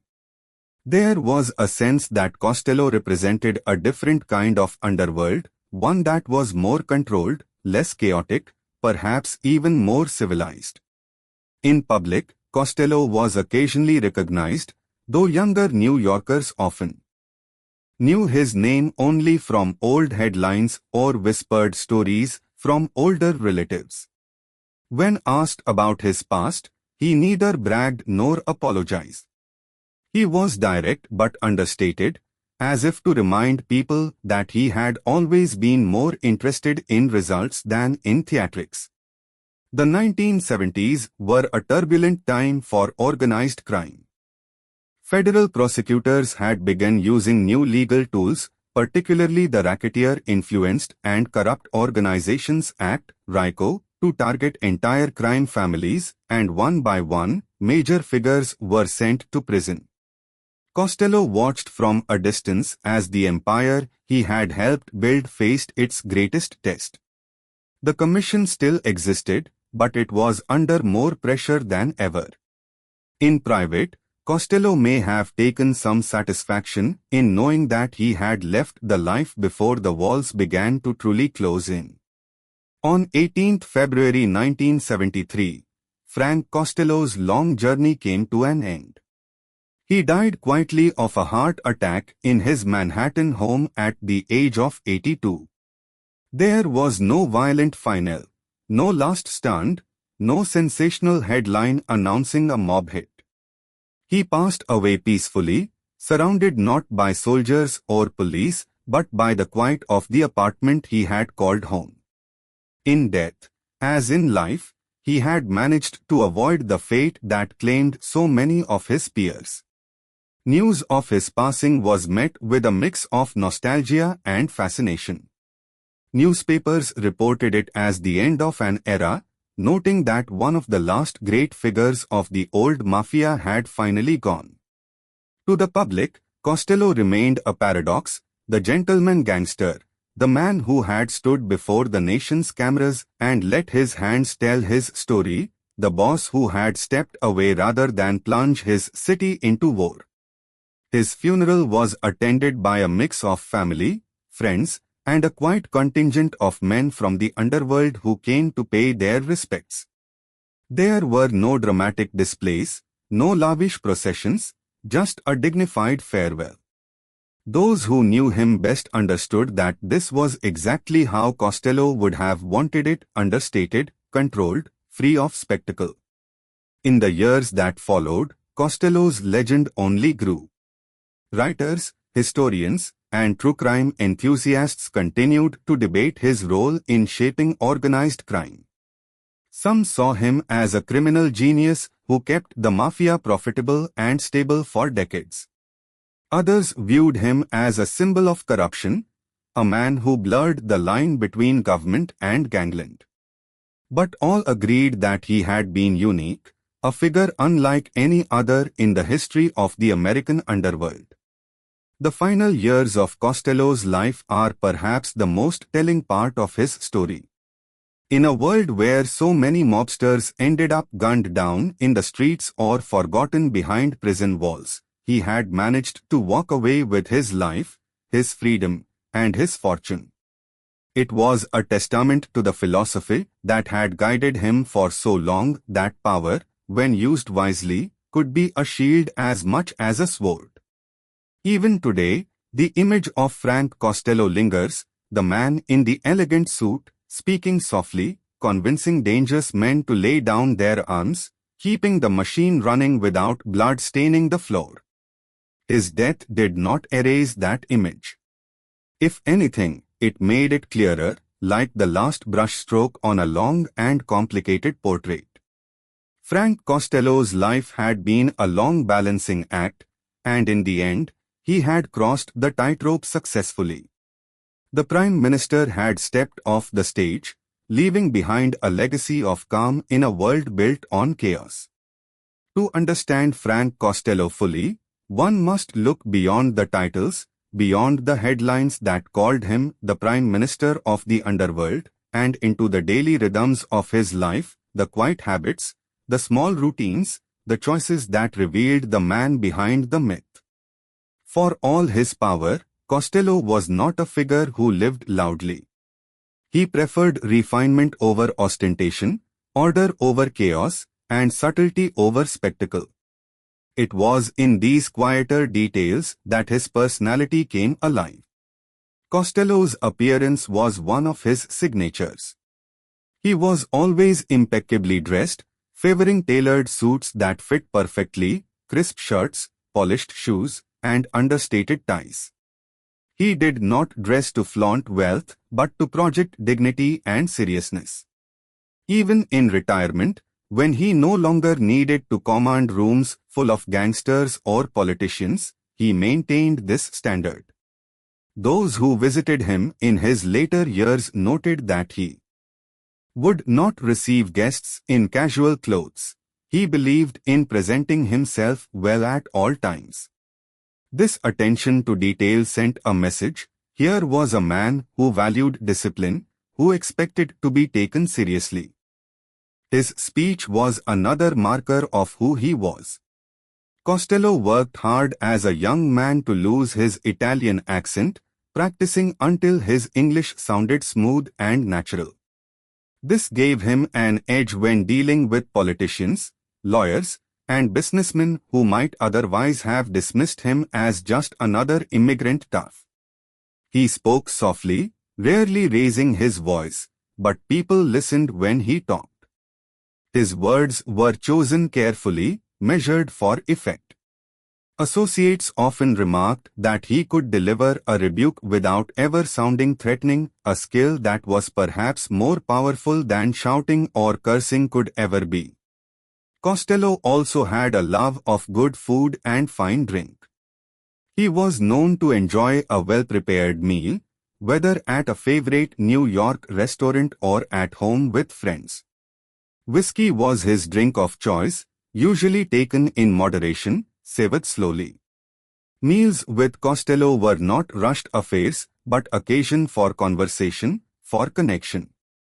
He believed that breaking bread was a way to build trust, and many of his most important negotiations were conducted not in offices but over dinner tables, with plates of pasta and glasses of wine between the parties. Despite his position, Costello was not a man who reveled in luxury for its own sake.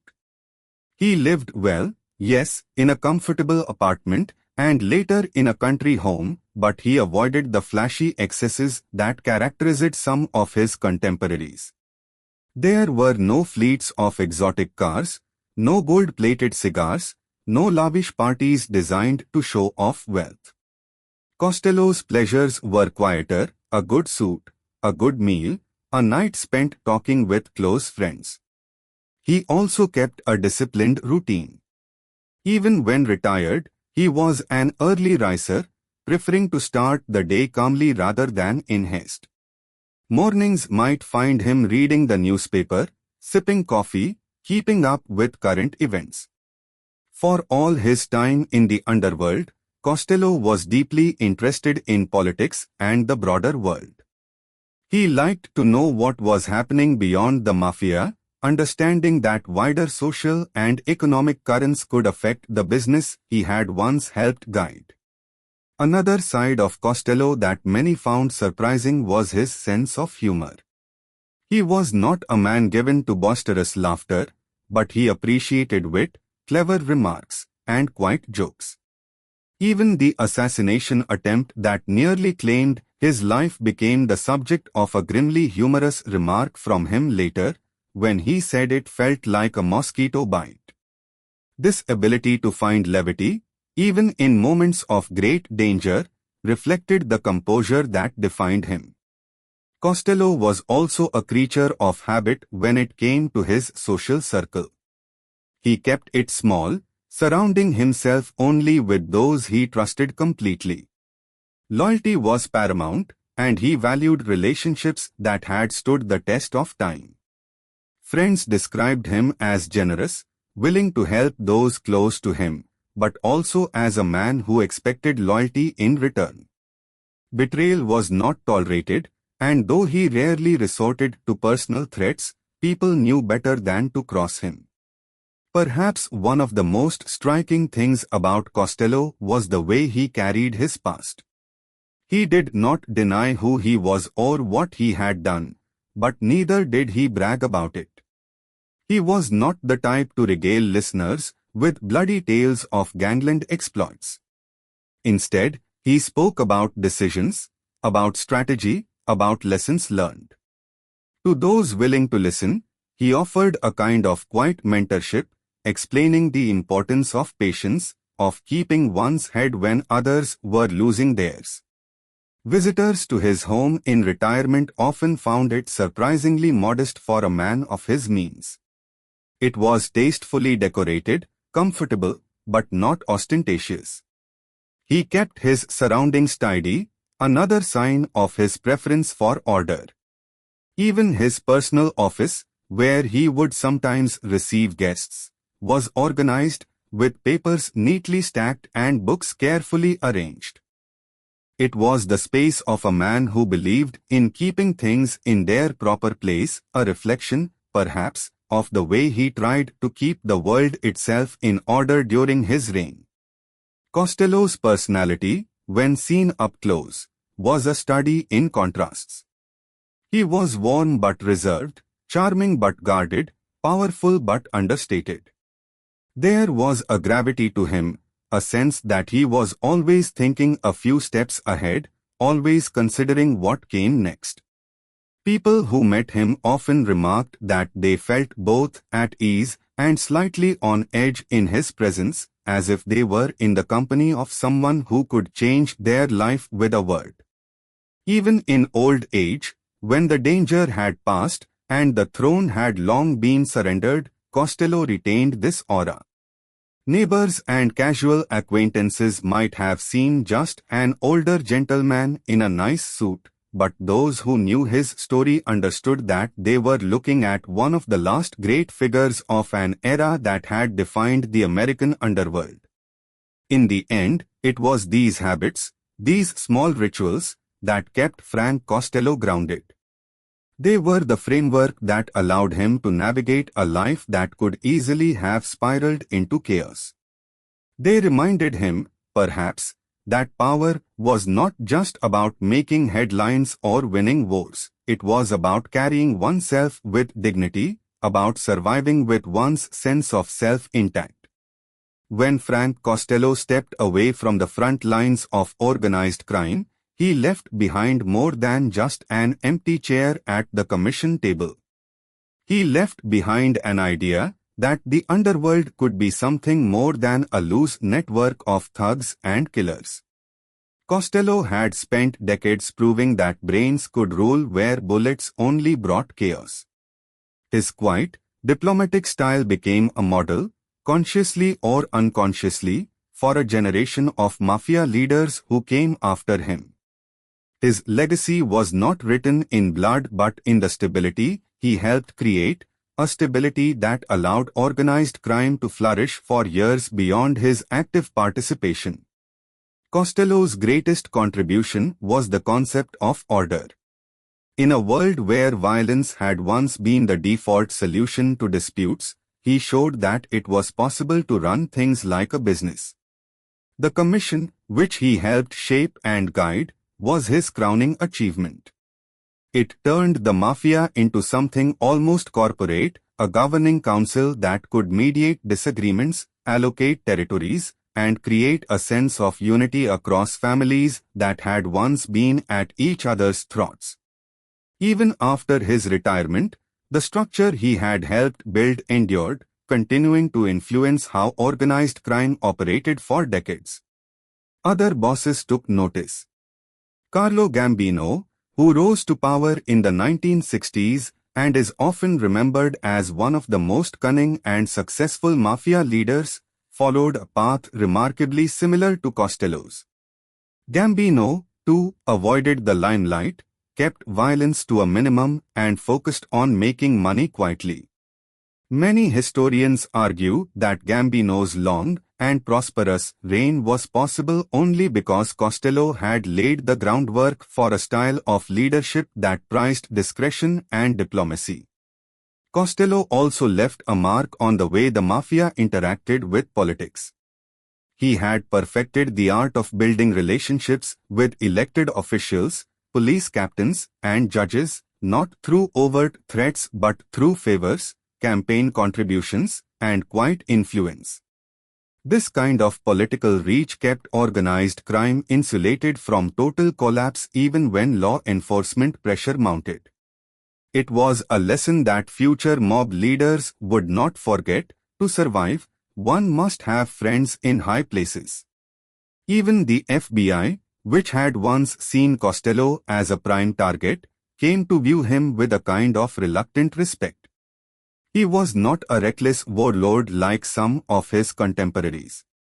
He kept his operations disciplined and avoided unnecessary bloodshed that might endanger the entire organization.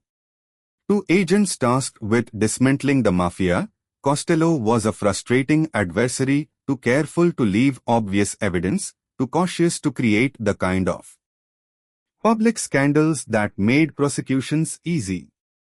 Beyond the criminal world, Costello's life offered a strange, almost philosophical reflection on power. He demonstrated that influence did not have to be loud to be real.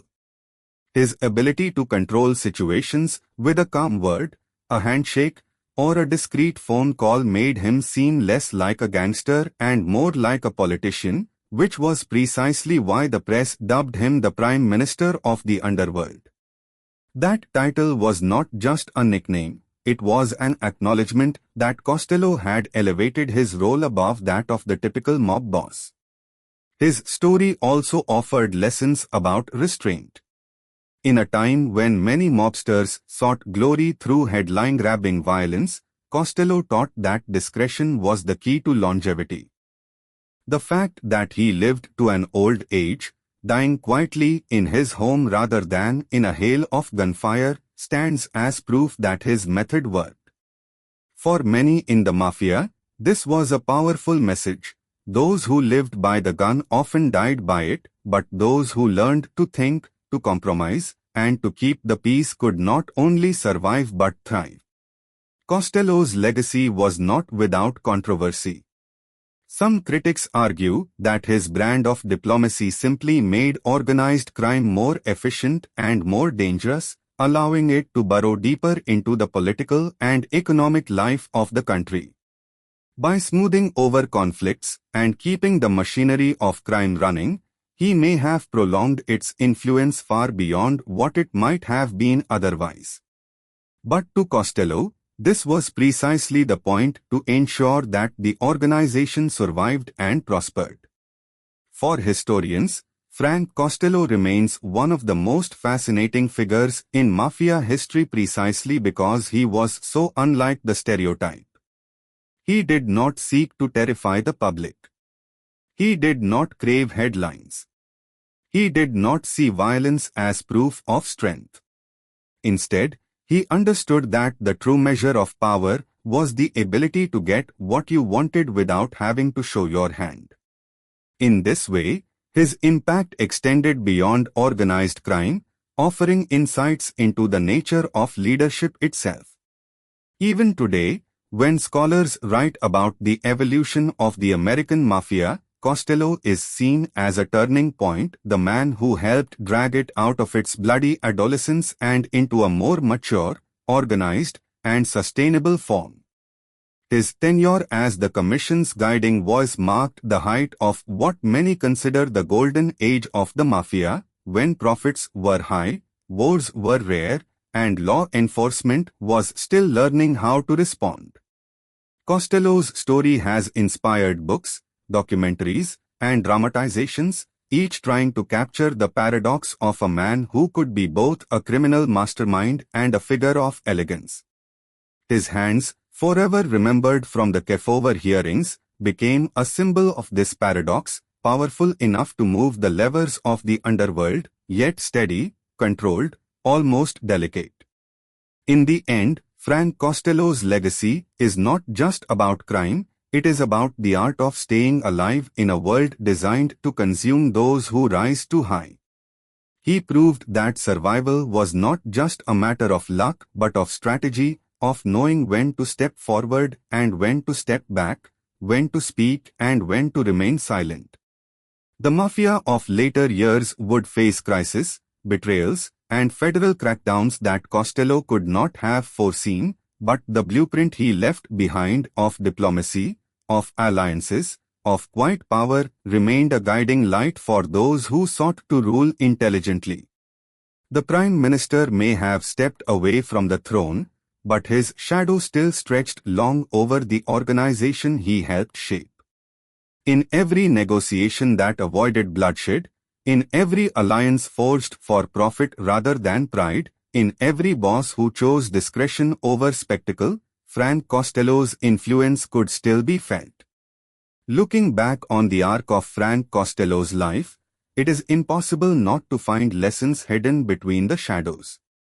His journey from a boy on the streets of East Harlem to the man who could influence mayors and senators is not just a story of crime, it is a story of strategy, of patience, of knowing when to fight and when to walk away. For listeners, his life reads almost like a manual on power, how to acquire it, how to use it, and perhaps most importantly, how to survive it. One of the clearest lessons Costello left behind is the value of diplomacy. In a world that rewarded violence, he discovered that persuasion could be far more powerful than fear. Violence, after all, could settle a score, but it also invited retaliation. Costello learned that a negotiated peace kept the money flowing and kept the government's attention at bay. Every time he sat across a table from a rival and found a way to compromise, he extended not just his own life but the stability of the entire organization. In this sense, Costello's reign serves as a reminder that sometimes the most powerful thing one can do is prevent a war before it begins. Another lesson is patience, an underrated quality in the underworld. Many of Costello's contemporaries burned bright and fast, making bold moves that brought them quick riches but also quick ruin. Costello took the long view. He built relationships over years, cultivated allies carefully, and waited for the right moments to act. This patience allowed him to avoid reckless decisions and to stay ahead of both rivals and prosecutors. For anyone seeking to understand power, his story demonstrates that timing can matter more than raw force. Costello's life also teaches something about restraint. He had access to immense resources and influence, yet he rarely flaunted them. He understood that attracting too much attention could be fatal. This lesson extends beyond organized crime. In any arena, those who grow too flashy, too arrogant, often invite their own downfall. Costello managed to become one of the most powerful men in the country while remaining largely invisible to the general public until the Kefauver hearings forced him into the spotlight. Even then, he kept his dignity, never allowing himself to become a spectacle. Another of Costello's quiet teachings lies in the way he balanced legality and illegality, chaos and order. He lived outside the law, yet he believed in rules, his own rules, the rules of the organization. This paradox might seem strange, but it speaks to a deeper truth, that systems, even criminal ones, require structure to function.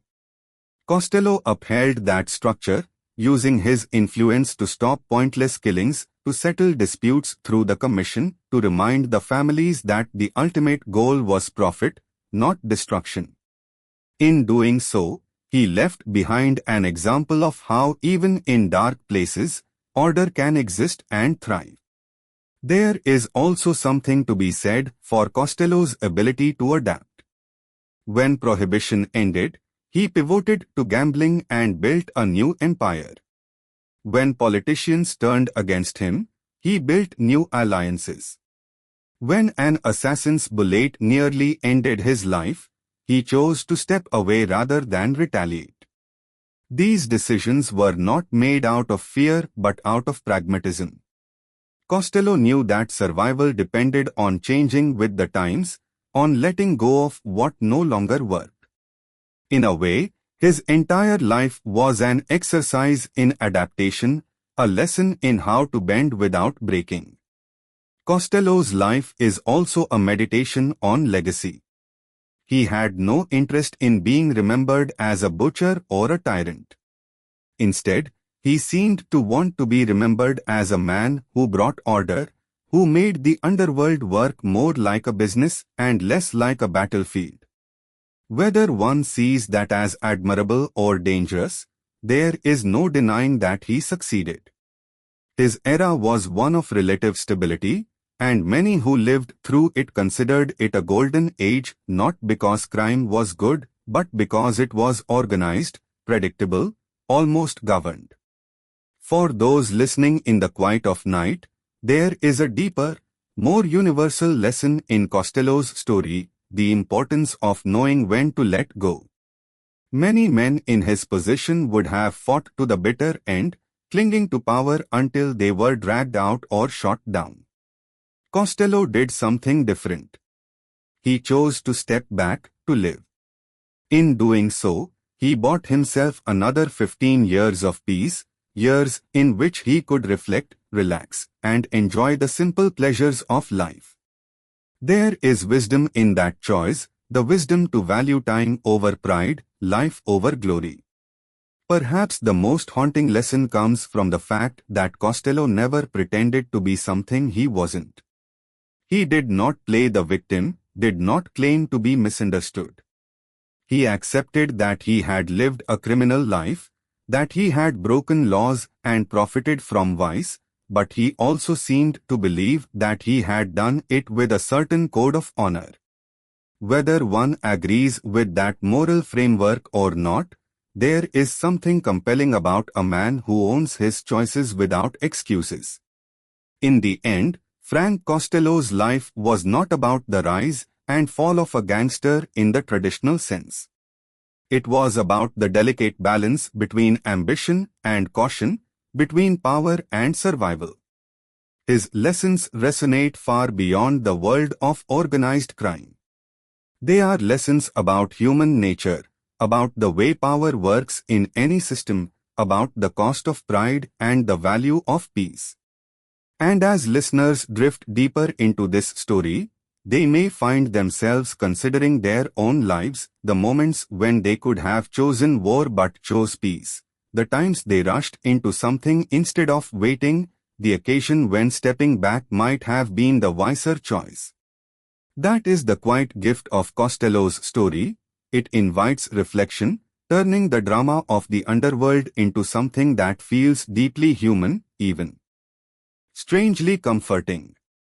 Night has always been the perfect backdrop for stories like this, stories of power, of shadow, of men who moved unseen yet shaped the world around them. And as the final chapter of Frank Costello's life closes, the city he once ruled seems quieter now, as if paying respect to the man who kept its underworld running with a steady, careful hand.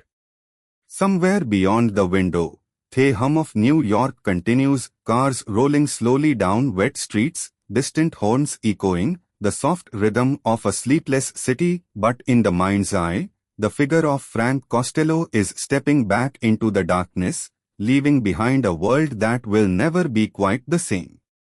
Costello's story has always been about contrasts. He was both feared and admired, both a criminal and a statesman, both a man of the streets and a man of polished rooms. His nickname, the Prime Minister of the Underworld, was more than just a bit of journalistic flair. It was a recognition that Costello was something rare, perhaps even unique, among gangland leaders. He governed not by decree, not by terror, but by persuasion. Where others saw enemies, he saw potential partners. Where others sought revenge, he sought resolution. His life was not perfect, nor was it clean, but it was deliberate. And now, as we sit with the memory of his journey, we see not just the rise and fall of a mob boss but the arc of a man who managed to walk a narrow line for longer than almost anyone else in his world. Costello survived the Castellammare War, the end of Prohibition, the creation of the Commission, the public spectacle of the Kefauver hearings, and even an assassin's bullet. Each time, he adapted, changed course, made the choice that allowed him to live to fight another day or, when necessary, to live without fighting at all. It is tempting to imagine him in those final years, sitting in a quiet room with the city's night lights glinting through the window, a glass of whiskey at his side, reflecting on the life he had led. Did he feel pride at what he had built? Did he feel regret for the lives lost along the way? Perhaps both. Perhaps neither. Costello was a man of nuance, and he likely understood that a life like his could never be reduced to a single emotion, a single verdict. It was complicated, and that complexity was part of its truth. His death in 1973 was quiet, almost gentle, as though the universe had finally allowed him the peace he had spent a lifetime creating for others. There were no sirens, no gangland funerals with hundreds of mourners under police surveillance, no sensational headlines about retribution.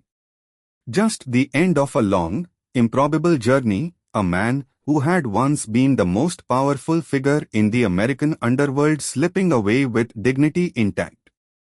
The world he left behind has changed. The mafia that Costello helped shape has been battered by federal prosecutions, betrayals, and shifting times. The commission still exists, but its influence is not what it once was. The days of bosses who could command respect across the nation with a single phone call are largely gone. And yet, the ghost of Costello's vision lingers. His belief in order, in keeping violence contained, in treating crime like a business, these ideas never completely disappeared. They remain part of the blueprint that others still try to follow, even in a different era. For listeners drifting toward sleep, there is something fitting about Costello's story. It is not just a tale of blood and power, but a meditation on survival, on knowing when to act and when to step back. It reminds us that strength is not always loud, that sometimes the most formidable man in the room is the one who speaks softly and thinks carefully. And so, as this story comes to its close, imagine the city once more, the streets slick with rain, neon signs glowing faintly in the mist, the river dark and silent under the night sky.